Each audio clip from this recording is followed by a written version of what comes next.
let's no more crap. Let's just dive right in. So we've got the Six of Keys in Crescent Moon. We've got the 8, Indecision. And we've got for our relationship card, Forgiving and Learning. As you release and heal the past, you experience more love in your present moments.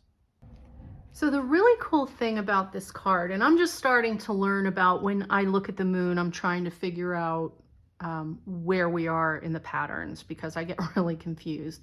So, but when the light is on the right side, as you see in this, what they're calling an increscent moon, is actually a waxing. So the moon is going to full. It's going towards, getting bigger. So this is actually for you about growth. And you've got a 6 of keys. So this is saying there is coming forward. All right, let me read you what the book says. Because I'm caught on the fact that it is a 6 and it has a moon that is getting bigger, working its way back towards the full. So let's see what the book actually says. This waxing moon on the card shows an exciting time of increase and abundance and growth. Yeehaw.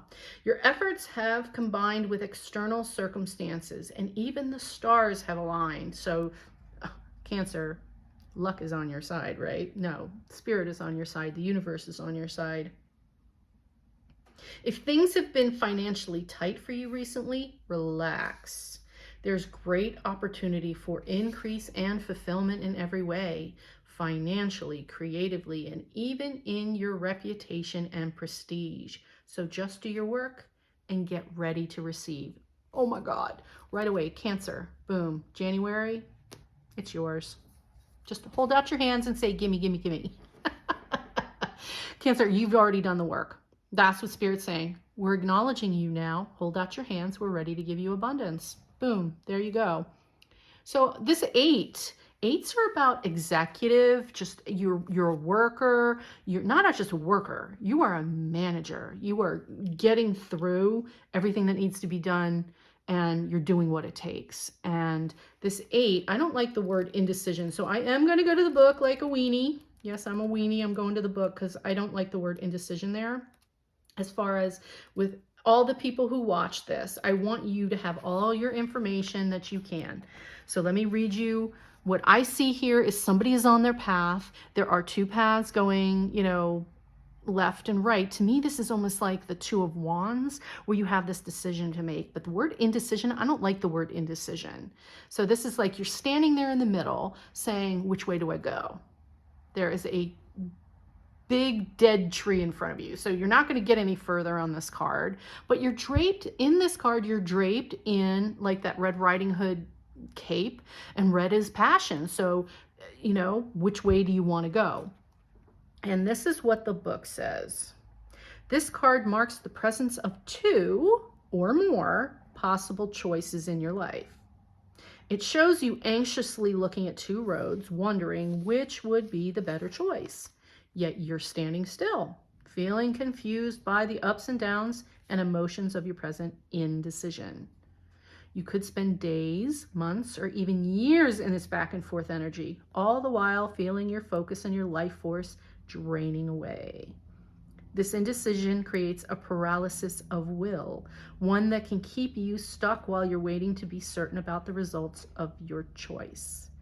It's time to let go of the analysis and the self-doubt that have been keeping you stuck. Do you hear that, Cancer?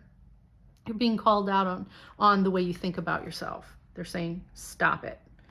Meditate on your options and see where your spirit guides you.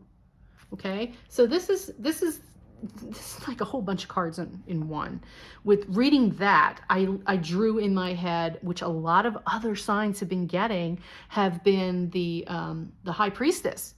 She knows what she wants. She knows where she wants to go. She doesn't have to tell anybody about it or ask anybody about it. It's intuition. She just knows. And this is saying, don't get stuck in worrying about making this decision. Get quiet.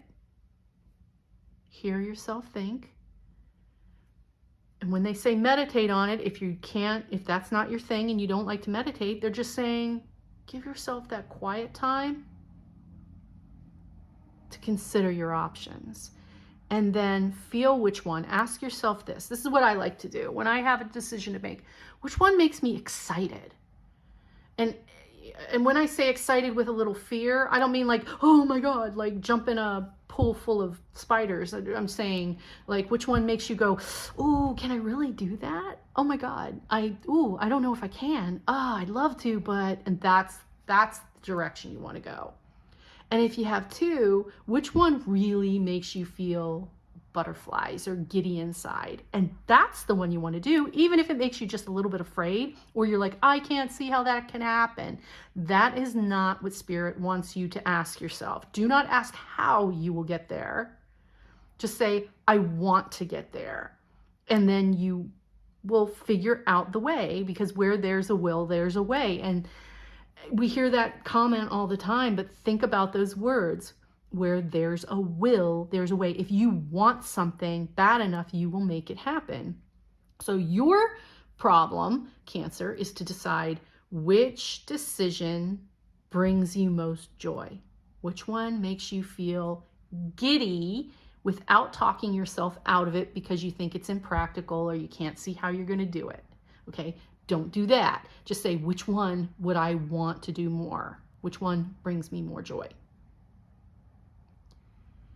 And for your relationships, here at the end, this last card is, as you release and heal the past, you experience more love in your present moment. So that's because you're going to focus. When you're not looking backwards, you're here now. You want to talk to that person who's sitting in front of you, not worrying about crap that's happened to you before. Easier said than done sometimes, I understand. But when you acknowledge that you need to be present, be present. I think didn't you guys get add some last month? I seem to remember add some. It's a word that means I am here, I am present. And I think that's just another repeat message for you. Just be present. So week 1, we've got the 10 of Pentacles. So you're working towards a future for yourself financially.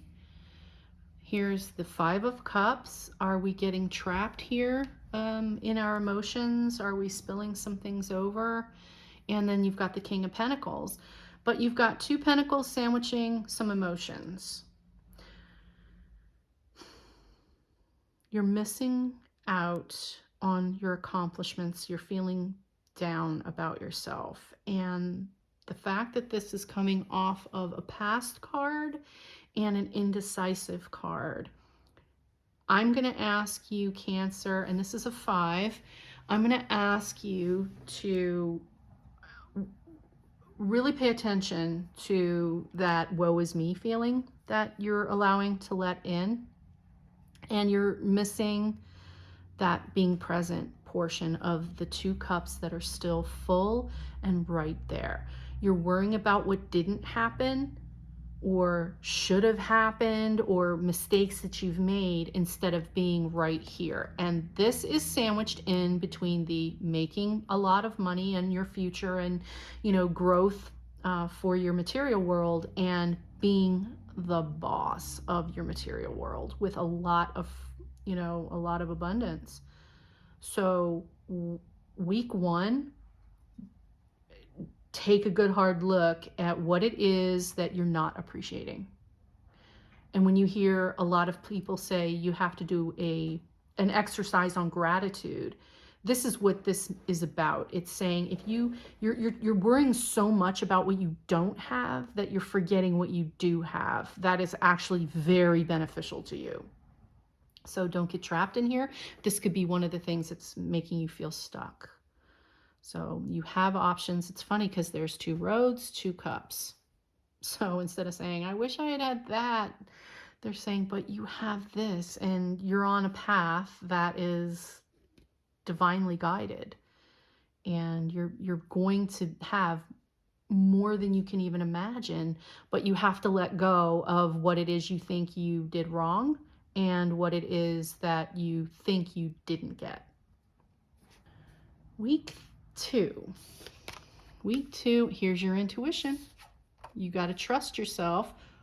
Look at this. Now this is heartbreak and the Sun. So we've got a pattern here now with you Cancer, where you have these amazing things that are flanking you. You have good, strong intuition, you understand yourself, and you've got the sun on the other side saying, you've got everything that you could possibly need right now. They're not saying that you have everything you want. They're saying you have everything you need right now. But what's in the middle?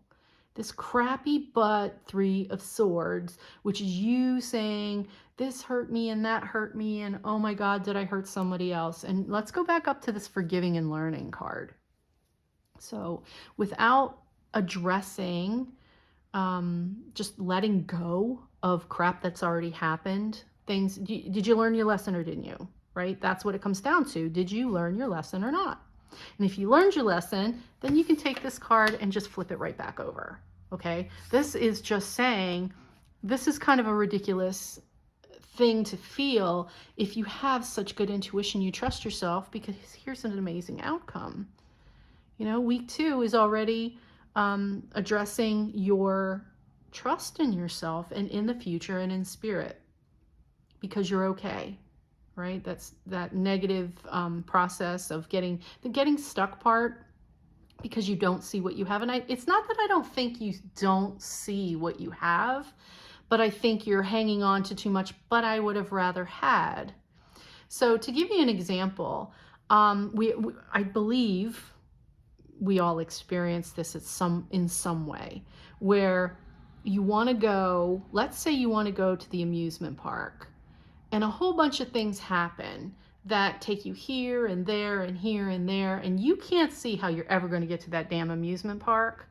And then something happens, and then a friend calls you and says, hey, by the way, I'm going to this amusement park. Do you want to go with me? And you're like, oh my God, I almost went by myself. And now I'm going to go have a day with somebody that I think is really cool and fun. So that's your that or better moment.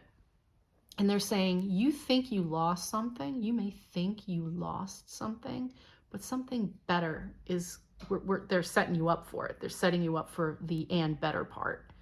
So just hang on. So week 2, they're saying, you're okay. Don't think that you're heartbroken because you missed out on something, because you did not miss out on anything. You're right where you need to be. I'm ready for week 3. So you can't, okay, all right, nope. All right, well, I love these cards. All right, I do. So here's the worrying about something. And this is a 9. 9s are at the end. So I'm hoping, for your sake, what I'm hearing right now, and I'm hoping this is not just, this was a really light message. So I'm going to say it. I'm just going to say it. This 9 of Swords is your ending to this bad thought process. Okay? And it has to be, because here's another 9. And this 9 is your progression into being self-made, into being successful, what even you consider successful. Okay? 2 9s, which is, you're finishing up. You're finishing up this nasty thought crap going on. You owned it. You actually are enjoying the fruits of your labor. You are actually able to relax now. And this is 3rd week of January. So looks like you're going to get that under control. Maybe because you heard this and you know that this is your warning, is don't start getting stuck into your negative thought patterns. You're exactly where you need to be. And then this week ends with this beautiful 6 of Cups, which is that childlike innocence and joy and sharing with people that are really familiar. And you know, this to me is not somebody coming back. This is you enjoying on that beautiful back to square one. Nothing's messing up this perfect illusion of childlike joy. So week 3, you start off with the lesson. You should be right at the end of ever having to get stuck in this indecisive energy. So because January looks like Cancer, you learn that it's not the way to just constantly ask the same questions over and over and over. with trying to be in control of everything. In here, you win. And then hopefully by week 3, you are here in this energy, which is, I did it, and I'm proud of myself, and this is great, and I'm just gonna take a minute to enjoy it. Now the last week in January, you end the month, the King of Wands. We love him. The King, 2 kings. Oh my God. Okay, so now we have, you are fired up, Cancer. You are fired up, and you are on a roll, and you are back in control of your mindset, and you know what to do. And guess what Spirit's telling you now? So Spirit's like, congratulations, Cancer, you freaking did it. You learned the lesson about where your mind goes and not to get stuck in negative stuff, which is amazing, and you learned that lesson. But here is like, yeah, now you kind of have to balance it all. So January ends with, congratulations, you mastered that. Well done, you. Okay, but how about a little balance now? Let's not go so overboard. Let's that 6 of Cups energy that where you were enjoying it. All right, cool. But now let's not, work 20 hours a day, and because the King of Rods, his passion can burn, and the King of Swords is going to have you thinking again. So these can be very positive cards, your masters, but the balance card is here to end January with, well done, you. But let's keep it back into control, that you don't start it all over again and overload yourself with the burden of making decisions that are out of your hands anyway. Okay? You got this, Cancer. You know you do. Just stay strong and watch where your brain goes. I can't even talk. Watch where your brain goes. Okay? You guys have any questions, you know how to contact me. Please do. I'd love to hear from you. And I hope to see you back in February. Take care.